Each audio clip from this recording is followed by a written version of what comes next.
Baik, assalamualaikum warahmatullahi wabarakatuh. Kembali lagi di channel Gus Gai dan kita melanjutkan pembahasan kita tentang menolak mazhab Wahabi. Kalau kemarin kita sudah membahas tentang ziarah kubur dan ternyata nyatanya di dalam komentar saya video kemarin itu ternyata banyak sekali yang berbicara tentang ziarah kubur yang tidak menerima argumentasi daripada apa yang saya bacakan. Tapi ya nggak masalah ya, itu argumentasi masing-masing, semua punya pendapat. Baik, kita lanjut tentang tawasul. Kali ini tentang tawasul yang banyak diperbincangkan bahwa tawasul itu haram, tawasul itu bid'ah, tawasul itu tidak diperbolehkan.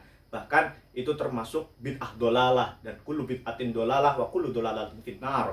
Setiap bid'ah adalah kesesatan dan setiap kesesatan itu adalah masuk neraka. Maka itu tidak diperbolehkan. Kata siapa? Sebenarnya tawasul itu apa sih? Tawasul itu sebenarnya ajaran dicontohkan oleh Nabi atau tidak? Tawasul itu sumbernya dari mana? Tawasul itu sumbernya dari Rasulullah Shallallahu Alaihi Wasallam. Tawasul itu sumbernya dari Nabi Muhammad Shallallahu Alaihi Wasallam. Bukan hanya Nabi, para sahabat-sahabat juga menganjurkan tentang tawasul. Sebagaimana yang saya kutip nih, ada satu hadis Nabi Muhammad SAW, ada satu hadis Rasulullah SAW, di mana Rasulullah SAW itu berdoa, yang bunyinya itu seperti ini. Allahumma inni as'aluka bihaqqis sa'ilin. Nah, lihat ya, Allahumma inni as'aluka bihaqqis sa'ilin. Kalau dalam kajian ilmu nahwu, itu ada bihaqqis sa'ilin, ada huruf ba di situ. Huruf ba di situ huruf jer, iya huruf jer. Huruf jar, harfu jarrin yang memajrurkan. Tetapi bak di situ dilihat baknya itu punya posisinya sebagai apa? Dia fungsi baknya itu di situ sebagai apa? Kalau dalam kajian ilmu nahwu itu baknya disebut sebagai bak lil wasilah. Itu baknya bak wasilah. Artinya begini, ketika Nabi Muhammad SAW itu berdoa Allahumma inni as'aluka bihaqqis sa'ilin. Ketika bihaqqis sa'ilin itu bermakna bukan hanya dengan haknya orang-orang yang memohon kepadamu, bihaqqis sa'ilina alaika, bukan hanya dengan haknya orang-orang yang memohon kepadamu, bukan, tetapi bihaqqis sa'ilin dengan perantara haknya orang-orang yang memohon kepadamu ya Allah. Ini diajarkan oleh Nabi Muhammad SAW. Kemudian kalau Anda tidak percaya lagi, ada salah satu kisah sahabat di zamannya Utsman bin Affan bahwa ada seorang laki-laki. Seorang laki-laki ini dia mau mengadukan nasib, dia mau mengadukan sesuatu kepada Utsman bin Affan. Tetapi Utsman bin Affan tidak menggubris laki-laki ini, mengacuhkan laki-laki ini. Kemudian si laki-laki ini bertemulah dengan sahabat Nabi, salah satu perawi hadis. Lalu disuruhlah si laki-laki ini untuk segera pergi ke masjid, berwudu, kemudian sholat 2 rakaat. Setelah sholat 2 rakaat, si laki-laki ini suruh berdoa kepada Allah Subhanahu Wa Taala. Apa doanya? Bunyi doanya adalah Allahumma as'aluka wa atawajjahu ilaika binabiyyika Muhammadin nabiyyir rahmah. Ya Muhammad, inni atawajjahu bika ila rabbika litubdo hajati. Lihat bahasanya, lihat kata-katanya. Allahumma as'aluka wa atawajjahu ilaika binabiyyika Muhammadin nabiyyir rahmah. Pakai huruf ba lagi tuh, binabiyyika Muhammadin nabiyyir rahmah. Baknya ba apa? Ba lil wasilah.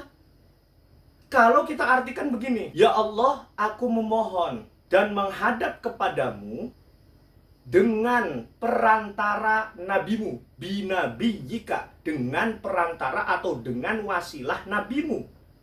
Siapa? Muhammad nabiyyir rahmah, yaitu Nabi Muhammad, Nabi Rahmat, Nabi pembawa rahmat. Kemudian lanjutkan lagi tuh, ada kata-katanya, ya Muhammad, inni atawajjahu bika. Ya Muhammad, wahai Muhammad, inni atawajjahu bika. Sesungguhnya aku menghadap kepada Tuhanmu, ila rabbika, atawajjahu bika ila rabbika. Aku menghadap kepada Tuhanmu dengan perantaramu, alias dengan perantara namamu. Untuk apa? Tujuannya litubdo hajati, supaya hajatnya, keperluannya itu terpenuhi. Nah, ini salah satu contohnya. Maka kalau kita mau membid'ahkan tentang tawasul, ya memang setiap orang punya pemikiran beda-beda ya, punya argumentasi beda-beda. Kalau saya membolehkan tawasul karena memang Nabi Muhammad SAW itu mencontohkan tawasul. Dan di zamannya Utsman bin Affan juga ada tawasul, salah satunya adalah cerita tentang laki-laki tadi. Laki-laki yang mengadukan sesuatu kepada Utsman bin Affan. Nah, inilah makanya memang banyak pendapat, ikhtilaf itu banyak sekali. Ikhtilaf itu banyak sekali, maka bijaklah. Kenapa saya membuat video ini? Karena saya untuk mengkonter orang-orang yang bilang seperti itu, bahwa yang dilakukan sama ini tuh haram, yang dilakukan sama kelompok anu itu haram, yang dilakukan sama kelompok anu itu tidak benar, bid'ah segala macam. Enggak seperti itu. Kita juga yang melakukan tawasul, ziarah kubur itu punya pendapatnya, punya dasarnya. Dan itu nggak ngawur gitu. Kita punya dasar itu dari kiai-kiai kita, dari guru-guru kita. Karena sanad keilmuannya itu harus jelas gitu loh. Saya ini belajar dari mana, kemudian gurunya gurunya siapa lagi, terus siapa lagi sampai nyambung kepada Rasulullah SAW. Itu yang dinamakan dengan sanad keilmuan. Maka nggak sembarangan. Jadi kembali lagi saya berbicara seperti ini untuk mengcounter orang-orang yang berbicaranya los ya, berbicaranya bahwa wah ini kafir lah, haram, bid'ah segala macam. Enggak seperti itu. Yang dilakukan sama Nabi itu ma'udifa ila Nabi. Saya jelaskan lagi bahwa Nabi itu yang disebut sebagai sunnahnya Nabi itu adalah ma'udifa ila Nabi, sesuatu yang memang dikaitkan dengan Nabi Muhammad SAW, baik itu fi'liyah, qauliyahnya, ataupun diamnya Kanjeng Nabi, ucapan Kanjeng Nabi, perbuatan Kanjeng Nabi, ataupun diamnya Kanjeng Nabi, maka itu disebut sebagai sunnah, mencontoh Nabi Muhammad SAW. Dan yang kita lakukan oleh kita ini ya semuanya ada dalilnya, yang itu merujuk kepada Nabi Muhammad SAW, merujuk kepada dalil dari Nabi Muhammad SAW. Maka tidak sembarangan, dan kita aswaja ahlussunnah wal jamaah. Ahlussunnah wal jamaah itu mengikuti Nabi Muhammad SAW dan mengikuti para sahabat Nabi Muhammad SAW. Itulah aswaja.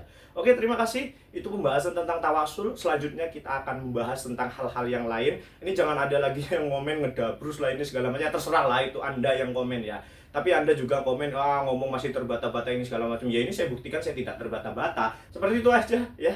Gak usah kita lama-lama lah. Oke, sekian. Semoga video yang saya sampaikan ini bermanfaat untuk kita semuanya, khususnya buat saya sendiri pribadi. Dan mohon maaf bila ada kata-kata yang memang tidak berkenan di hati Anda semuanya. Terima kasih. Wassalamualaikum warahmatullahi wabarakatuh.